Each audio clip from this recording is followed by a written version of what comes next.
Il est bientôt 22 h, c'est BFM TV que vous avez choisi pour vous informer. Soyez les bienvenus dans BFM Soir. Au programme, ce soir, les Français face à une nouvelle vague de chaleur. À partir de lundi, le thermomètre pourrait grimper jusqu'à 39 degrés dans le sud de la France. Sommes-nous prêts pour cette troisième vague en quelques semaines? Nous nous poserons la question. C'est en tout état de cause un nouveau signal inquiétant du changement climatique. Toutes les températures chez vous dans un instant. Et puis la sécurité au cœur de l'actualité de ce vendredi.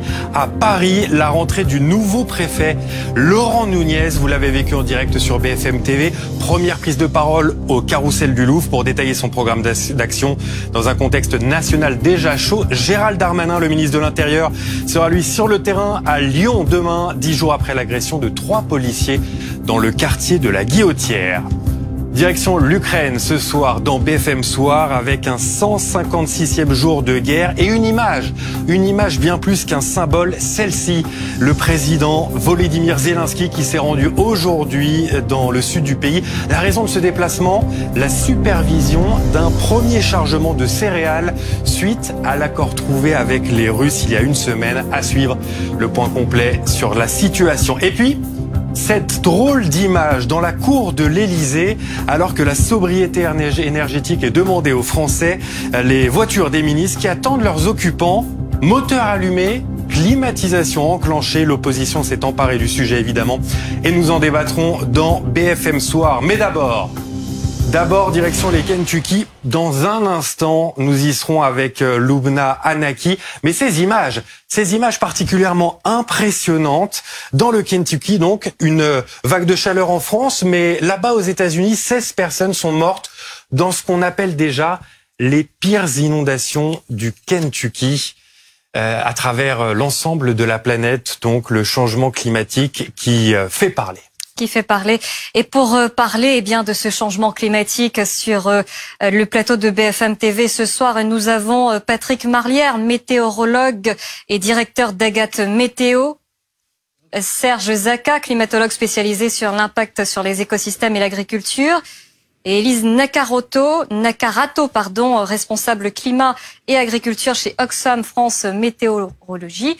Bonsoir à tous. On aura l'occasion de vous retrouver dans un instant, mais tout de suite, on va reprendre la direction du Kentucky, on le disait, avec ces images impressionnantes des maisons recouvertes d'eau et un bilan épouvantable, des victimes, des enfants, 16 décès confirmés et un bilan qui peut encore évoluer.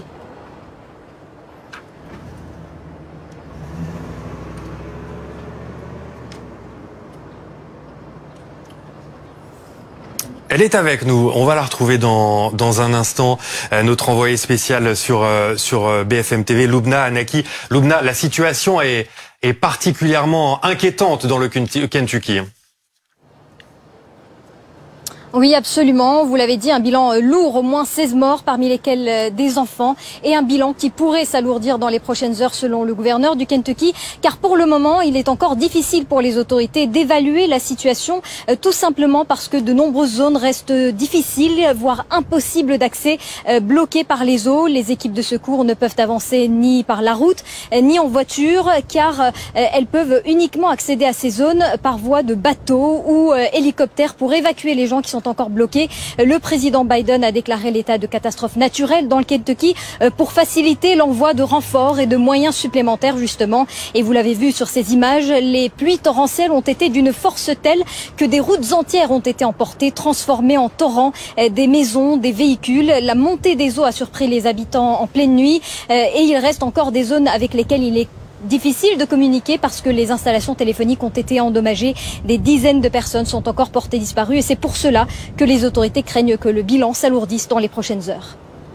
Merci Lubna Hanaki, ces images impressionnantes, c'est vrai, et que nous allons détailler avec vous. Élise Nakarato, responsable climat et agriculture chez Oxfam France. Bonsoir. Bonsoir, merci d'être avec nous. On va parler dans un instant de la vague de chaleur en France, mais ces images-là, elles impressionnent. Et elles inquiètent aussi.